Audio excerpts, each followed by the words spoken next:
Here rests in honored glory an American soldier known but to God. The construction of the Tomb of the Unknowns has changed the way the nation recognizes those who have fallen at war and never been identified.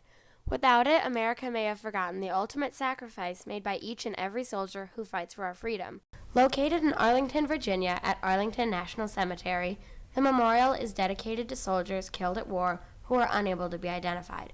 Since the construction of the tomb, people from all around the world have come to pay their respects by doing things such as laying wreaths on the tomb.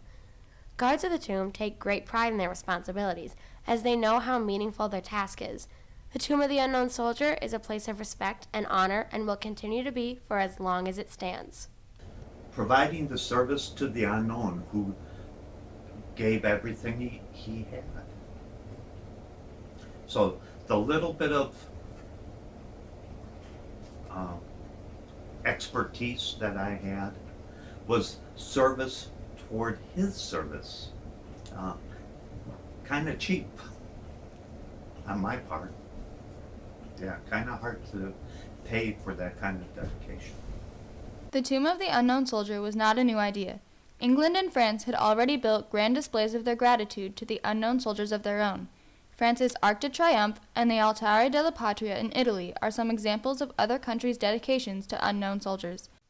It wasn't until October 19, 1919, that General William D. Connor first presented the idea of building a memorial to honor unidentified American soldiers. Prior to this idea, nameless soldiers had no place of honor. They were given ordinary burials with no special recognition. Now there was a new plan. This monument would represent all American soldiers who were never identified. The idea was rejected at first because there were too many flaws in the plan. Where would such a memorial be placed? Who would be buried there? With rapidly advancing technology, would any soldier truly stay unknown? These being valid points, the idea was dropped. However, a year later, New York Congressman Hamilton Fish, Jr. proposed the structure be built near the Memorial Amphitheater in Arlington National Cemetery. Woodrow Wilson signed a bill on March 4, 1921, allowing the operation of selecting a soldier to take place. The first soldier to be buried would be from World War I. 4 unidentified bodies were deterred from 4 major cemeteries in France. The soldiers' bodies were placed in 4 identical caskets, all draped with an American flag.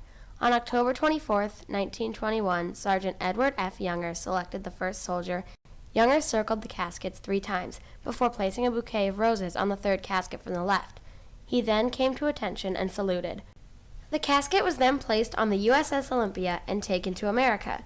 It arrived on November 9th, where a variety of well-known military leaders were there to greet it.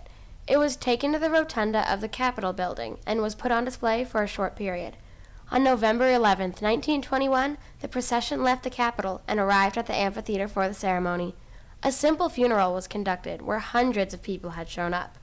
Before burying the soldier, the President placed the Service Cross and the Medal of Honor on the casket. Other honors were awarded by foreign dignitaries before Congressman Fish placed a wreath atop the casket and the burial began. Finally, the artillery battery fired a 21-gun salute to honor the fallen soldier. Years later, in 1945, when the war had ended, there was an interest in selecting an unknown soldier from World War II. A bill was introduced in September of 1945. The bill gave orders for the Secretary of War, Robert P. Patterson, to return with a soldier and arrange the funeral. A burial date had been set for 1951, but in 1950, President Truman ruled that the selection of an unknown soldier from World War II would be postponed until the hostilities in Korea were resolved.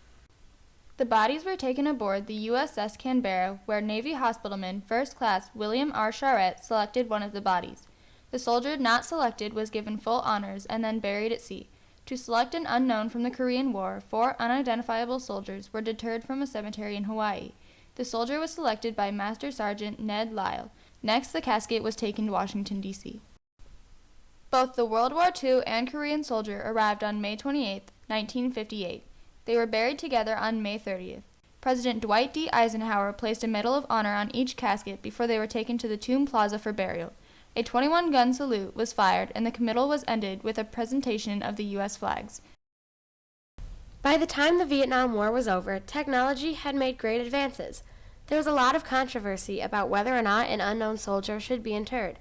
Many believed there were no unknowns of the Vietnam War, and others felt the war should be represented with an unknown, just as all the others had. After much debate, the government finally decided to select a soldier from the Vietnam War. Many were outraged by this hasty decision.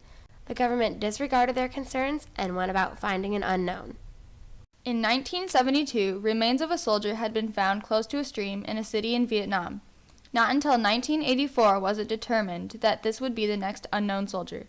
The soldier was formally chosen as the Vietnam Unknown in Pearl Harbor by Sergeant Major Alan J. Kellogg, Jr. On May 28, 1984, the burial ceremony took place at the Memorial Amphitheater. It was attended by President Reagan and many other dignitaries. The president gave a speech, placed a Medal of Honor on the casket, and the soldier was buried while America the Beautiful played in the background. In 1994, Ted Sampley began investigating the unknown of the Vietnam War. He had strong clues leading him to believe that the soldier buried in Arlington was actually a single-seater plane pilot, possibly Lieutenant Michael J. Blassie. News organizations soon found out about the theory and made it public.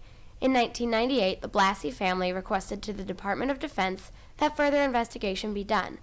The Department of Defense then decided to exhume the unknown soldier for DNA testing. On June 28, 1998, the test revealed that the soldier was in fact Michael J. Blassie. His remains were then returned to his hometown in Missouri. He was reinterred at Jefferson Barracks National Cemetery in St. Louis. The removal of Michael Blassie proved to the United States that there would be no more unknown soldiers. Every soldier's grave would proudly hold their name and honor the sacrifice they made for our country. The privilege of guarding this memorial is offered to only the best and is no easy task. The 3rd U.S. Infantry, or Old Guard, has been guarding the tomb nonstop since 1946. This ceremonial group takes great pride in all that they do for their country. To become a tomb guard, you must meet many specific requirements. As a man, you must be at least 5'10", and as a woman, you are required to be 5'8". Guards are required to be exceptionally fit, having a waist size of 30 inches or less. An intense training period is spaced out over an extended period of time to push applicants to their breaking points. Most fall under the pressure, while others rise to the occasion and show that they truly want to give the unknowns the respect they deserve. They are then given 3 tests.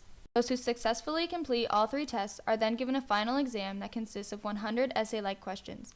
The questions require them to recall their knowledge on Arlington history, Tomb Guard history, and Old Guard history. After almost 9 months of training, the guards agree to commit to 1 year of service at the tomb. The new guards are awarded the right to walk the mat. Before every changing of the guard, guards inspect each other's uniforms for blemishes, and during every walk, guards are constantly being watched and critiqued. Every single motion and movement and angle of the guard's body is highly choreographed.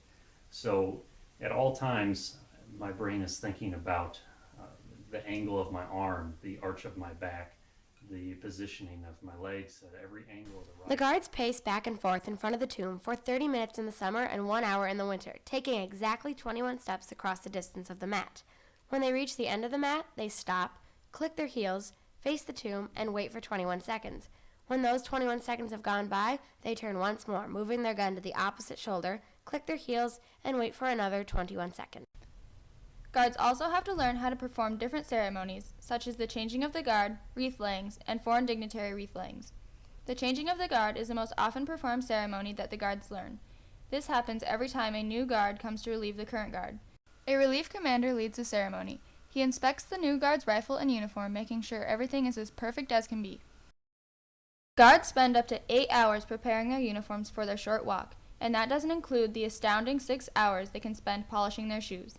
They steam press their uniforms multiple times before they feel that it is acceptable. Medals on their uniforms have very specific locations that are measured to 1/16 of an inch. Not only are the guards' uniforms expected to be in pristine condition, but so are the guards. While these standards may seem outrageous, it is the least we can do to show our respect for the unknown soldiers. The Tomb of the Unknown Soldier is so much more than just an interesting spot to visit. The Tomb of the Unknown Soldier is a place of remembrance, respect, and a symbol that represents all the soldiers in the nation. These soldiers have made the ultimate sacrifice. Not only have they given up their lives, but also their identities. The tomb has changed the way we recognize not just all of the unknowns, but every soldier who has ever fought for the United States. All soldiers, past, present, and future, should be respected. Thanks to the Tomb of the Unknown Soldier, each and every soldier is honored and respected.